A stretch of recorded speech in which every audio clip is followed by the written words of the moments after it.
India TV YouTube channel को subscribe करें और बेल आइकन दबाएं।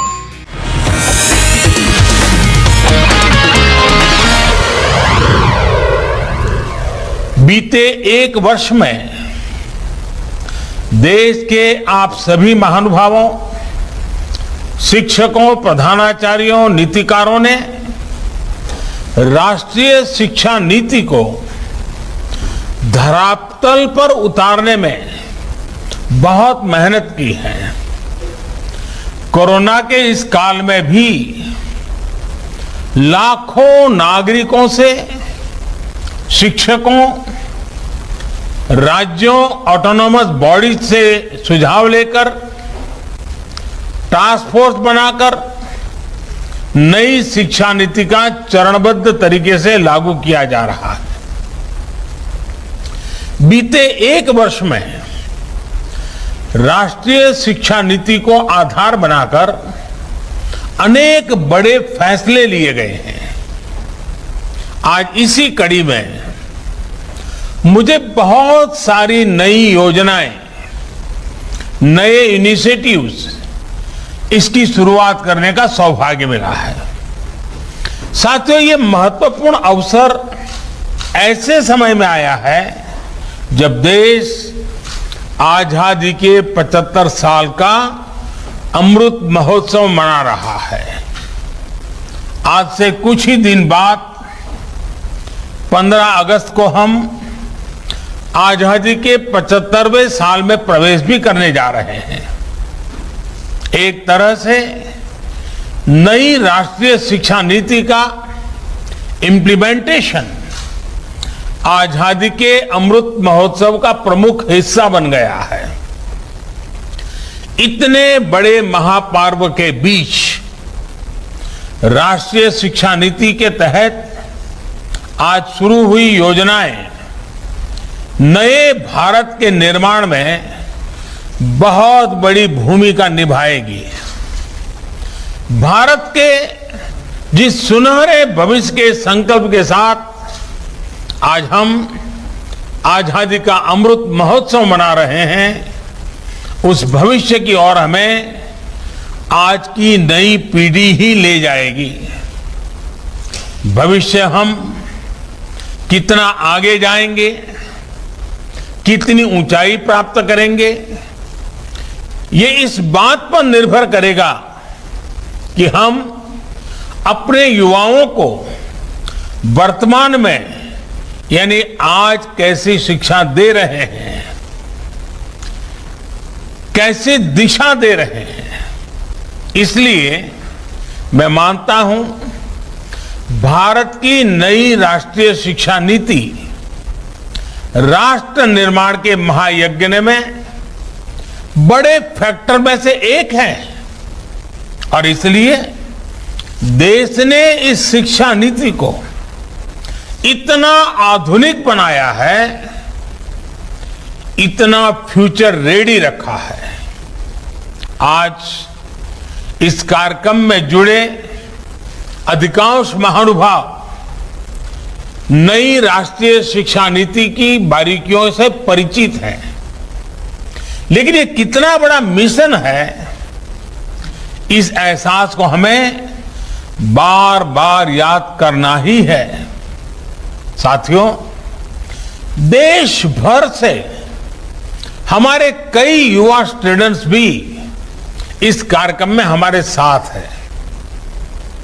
अगर इन साथियों से हम उनकी आकांक्षाओं के बारे में, सपनों के बारे में पूछें तो आप देखेंगे कि हर एक युवा के मन में एक नयापन है, एक नई ऊर्जा है। हमारा युवा बदलाव के लिए पूरी तरह से तैयार है। वो इंतजार नहीं करना चाहता। हम सब ने देखा है कोरोना काल में कैसे हमारी शिक्षा व्यवस्था के सामने इतनी बड़ी चुनौती आई। स्टूडेंट्स की पढ़ाई का, जीवन का ढंग बदल गया, लेकिन देश के विद्यार्थियों ने तेजी से इस बदलाव को एडप्ट किया।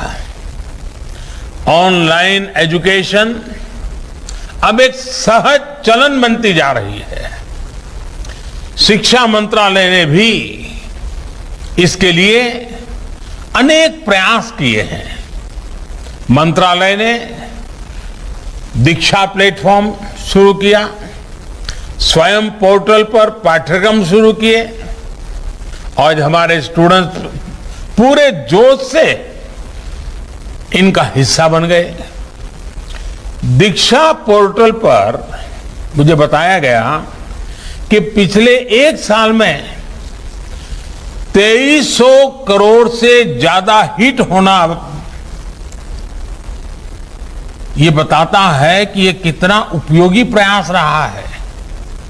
आज भी इसमें हर दिन करीब 5 करोड़ हिट हो रहे हैं। साथियों, 21वीं सदी का आज का युवा अपनी व्यवस्थाएं, अपनी दुनिया खुद अपने हिसाब से बनाना चाहता है।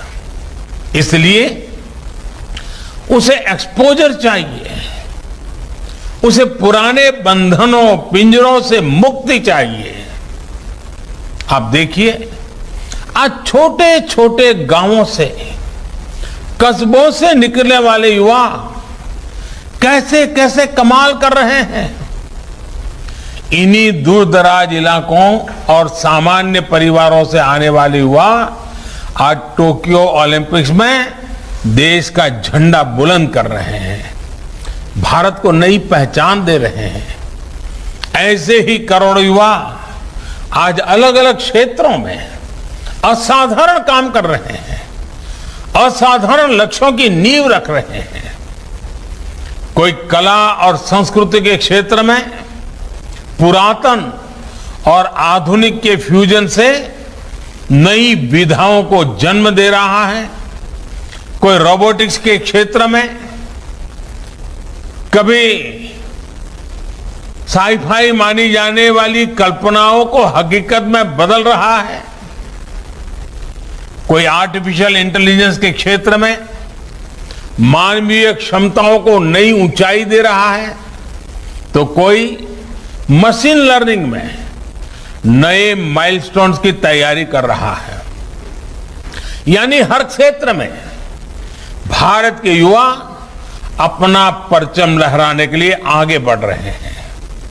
यही युवा भारत के स्टार्टअप इकोसिस्टम को रिवॉल्यूशनाइज कर रहे हैं।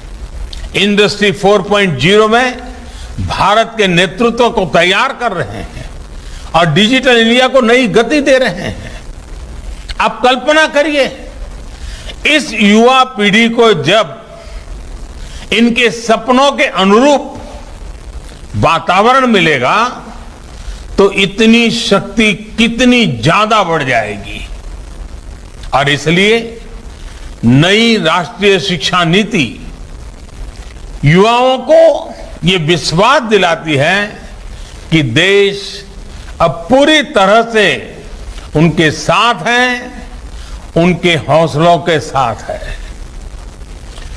जिस आर्टिफिशियल इंटेलिजेंस के प्रोग्राम को अभी लॉन्च किया गया है, वो भी हमारे युवाओं को फ्यूचर ओरिएंटेड बनाएगा, एआई ड्रिवन इकोनॉमी के रास्ते खोलेगा।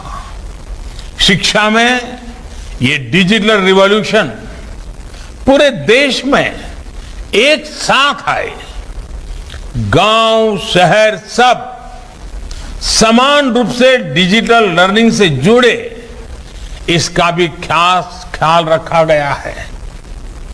नेशनल डिजिटल एजुकेशन आर्किटेक्चर यानी एनडीआर और national education technology forum NETF इस दिशा में पूरे देश में डिजिटल और टेक्नोलॉजिकल फ्रेमवर्क उपलब्ध कराने में अहम भूमिका निभाएंगे। युवा मन जिस दिशा में भी सोचना चाहे, खुले आकाश में जैसे उड़ना चाहे, देश की नई शिक्षा व्यवस्था उसे वैसे ही अवसर उपलब्ध कराएगी। साथियों, बीते एक वर्ष में आपने भी ये महसूस किया होगा कि राष्ट्रीय शिक्षा नीति को किसी भी तरह के दबाव से मुक्त रखा गया है। जो ओपननेस पॉलिसी के लेवल पे है, वही ओपननेस स्टूडेंट्स को मिल रहे विकल्पों में भी है। अब स्टूडेंट्स कितना पढ़े, कितना समय तक पढ़े, ये सिर्फ बोर्ड्स और यूनिवर्सिटी नहीं तय करेगा। इस फैसले में स्टूडेंट्स की भी सहभागिता होगी। मल्टीपल एंट्री एंड एग्जिट की जो व्यवस्था आज शुरू हुई है, इसने स्टूडेंट्स को एक ही क्लास और एक ही कोर्स में जकड़े रहने की मजबूरी से मुक्त कर दिया है। आधुनिक टेक्नोलॉजी पर आधारित एकेडमिक बैंक ऑफ क्रेडिट, इस सिस्टम से इस दिशा में स्टूडेंट्स के लिए रिवॉल्यूशनरी चेंज आने वाला है। अब हर युवा अपनी रुचि में, अपनी सुविधा से कभी भी एक स्ट्रीम को चूज कर सकता है, छोड़ सकता है।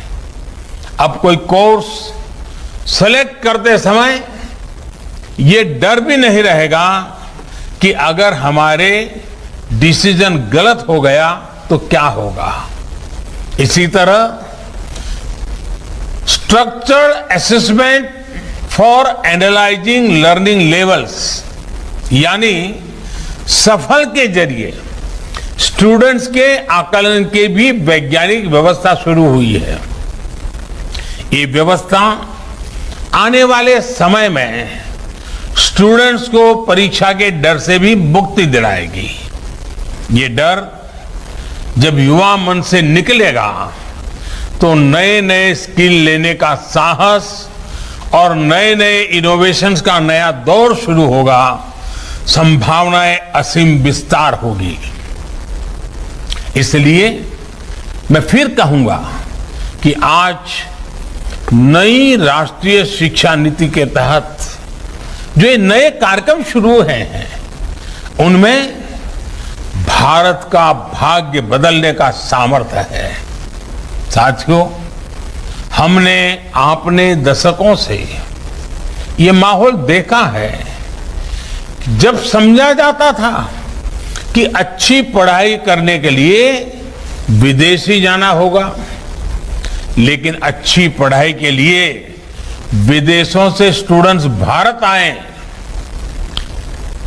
बेस्ट इंस्टीट्यूशंस भारत आए, ये अब हम देखने जा रहे हैं। ये जानकारी बहुत उत्साह बढ़ाने वाली है कि देश की 150 से ज्यादा यूनिवर्सिटीज में ऑफिस ऑफ इंटरनेशनल अफेयर्स स्थापित किए जा चुके हैं।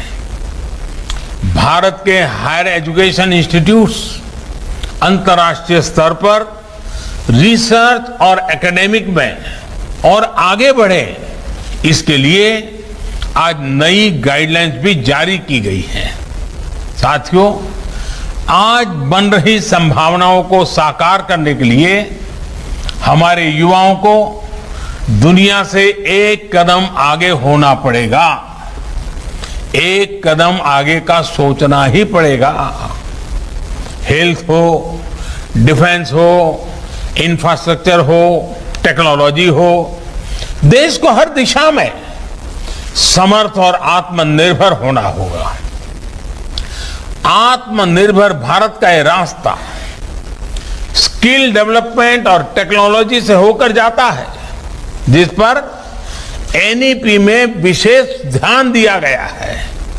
मुझे खुशी है कि बीते एक साल में 1200 से ज्यादा उच्च शिक्षा संस्थानों में स्किल डेवलपमेंट से जुड़े सैकड़ों नए कोर्सेज को मंजूरी दी गई है। साथियों, शिक्षा के विषय में पूज्य बापू महात्मा गांधी कहा करते थे, राष्ट्रीय शिक्षा को सच्चे अर्थों में राष्ट्रीय होने के लिए राष्ट्रीय परिस्थितियों को रिफ्लेक्ट करना चाहिए। बापू के इसी दूरदर्शी विचार को पूरा करने के लिए स्थानीय भाषाओं में मदर लैंग्वेज में शिक्षा का विचार एनईपी में रखा गया है। अब हायर एजुकेशन में मीडियम ऑफ इंस्ट्रक्शन के इसके लिए स्थानीय भाषाओं में भी एक विकल्प होगी। मुझे खुशी है कि 8 राज्यों के 14 इंजीनियरिंग कॉलेज 5 भारतीय भाषाएं हिंदी, तमिल, तेलुगु, मराठी और बांग्ला में इंजीनियरिंग की पढ़ाई शुरू करने जा रहे हैं। इंजीनियरिंग के कोर्स का 11 भारतीय भाषाओं में ट्रांसलेशन के लिए एक टूल भी डेवलप किया जा चुका है। क्षेत्रीय भाषा में अपनी पढ़ाई शुरू करने जा रहे छात्र छात्राओं को मैं विशेष बधाई देना चाहता हूं। इसका सबसे बड़ा लाभ देश के गरीब वर्ग को, गांव कस्बों में रहने वाले मध्यम वर्ग के स्टूडेंट्स को, दलित, पिछड़े और आदिवासी भाई बहनों को होगा। इन्हीं परिवारों से आने वाले बच्चों को सबसे ज्यादा लैंग्वेज डिवाइड का सामना करना पड़ता था। सबसे ज्यादा नुकसान इन्हीं परिवार के होनहार बच्चों को उठाना पड़ता था। मातृभाषा में पढ़ाई से गरीब बच्चों का आत्मविश्वास बढ़ेगा, उनके सामर्थ्य और प्रतिभा के साथ न्याय होगा। साथियों, प्रारंभिक शिक्षा में भी मातृभाषा को प्रोत्साहित करने का काम शुरू हो चुका है। जो विद्या प्रवेश प्रोग्राम आज लॉन्च किया गया, उसकी भी इसमें बहुत बड़ी भूमिका है। प्ले स्कूल का जो कंसेप्ट अभी तक बड़े शहरों तक ही सीमित है, विद्या प्रवेश के जरिए वो अब दूर दराज के स्कूलों तक जाएगा, गांव गांव जाएगा। ये प्रोग्राम आने वाले समय में यूनिवर्सल प्रोग्राम के तौर पर लागू होगा और राज्य भी अपनी अपनी जरूरत के हिसाब से इसे लागू करेंगे। यानी देश के किसी भी हिस्से में बच्चा अमीर का हो या गरीब का हो, उसकी पढ़ाई खेलते और हंसते हुए ही होगी, आसानी से होगी। इस दिशा का ये प्रयास है और जब शुरुआत मुस्कान के साथ होगी तो आगे सफलता का मार्ग भी आसानी से ही पूरा होगा। साथियों, आज एक और काम हुआ है जो मेरे हृदय के बहुत करीब है, बहुत संवेदनशील है। आज देश में 3 लाख से ज्यादा बच्चे ऐसे हैं जिनको शिक्षा के लिए सांकेतिक भाषा की आवश्यकता पड़ती है। इसे समझते हुए भारतीय साइन लैंग्वेज को पहली बार एक भाषा विषय यानी एक सब्जेक्ट का दर्जा प्रदान किया गया है। अब छात्र इसे एक भाषा के तौर पर भी पढ़ पाएंगे। इससे भारतीय साइन लैंग्वेज को बहुत बढ़ावा मिलेगा। हमारे दिव्यांग साथियों को बहुत मदद मिलेगी। साथियों, आप भी जानते हैं कि किसी भी स्टूडेंट की पूरी पढ़ाई में उसके जीवन में बड़ी प्रेरणा उसके अध्यापक होते हैं। और हमारे यहां तो कहा गया है, गुरौ न प्राप्यते यत् यत् तत् न अन्य अत्रापि अभ्यते लभ्यते। अर्थात जो गुरु से प्राप्त नहीं हो सकता वो कहीं प्राप्त नहीं हो सकता। यानी ऐसा कुछ भी नहीं है जो एक अच्छा गुरु, अच्छा शिक्षक मिलने के बाद दुर्लभ हो। इसलिए राष्ट्रीय शिक्षा नीति के फॉर्मुलेशन से लेकर इंप्लीमेंटेशन तक हर स्टेज पर हमारे शिक्षक सक्रिय रूप से इस अभियान का हिस्सा है। आज लॉन्च हुआ निष्ठा 2.0, ये प्रोग्राम भी इस दिशा में एक अहम भूमिका निभाएगा। इस प्रोग्राम के जरिए देश के शिक्षकों को आधुनिक जरूरतों के हिसाब से ट्रेनिंग भी मिलेगी और वो अपने सुझाव भी विभाग को दे पाएंगे। मेरा आप सभी शिक्षकों से, एकेडमिशियन से अनुरोध है कि इन प्रयासों में बढ़ चढ़ करके हिस्सा लीजिए, अधिक से अधिक योगदान दीजिए। आप सभी शिक्षा के क्षेत्र में इतना अनुभव रखते हैं, व्यापक अनुभव के धारक है, इसलिए जब आप प्रयास करेंगे तो आपके प्रयास राष्ट्र को बहुत आगे लेकर जाएंगे।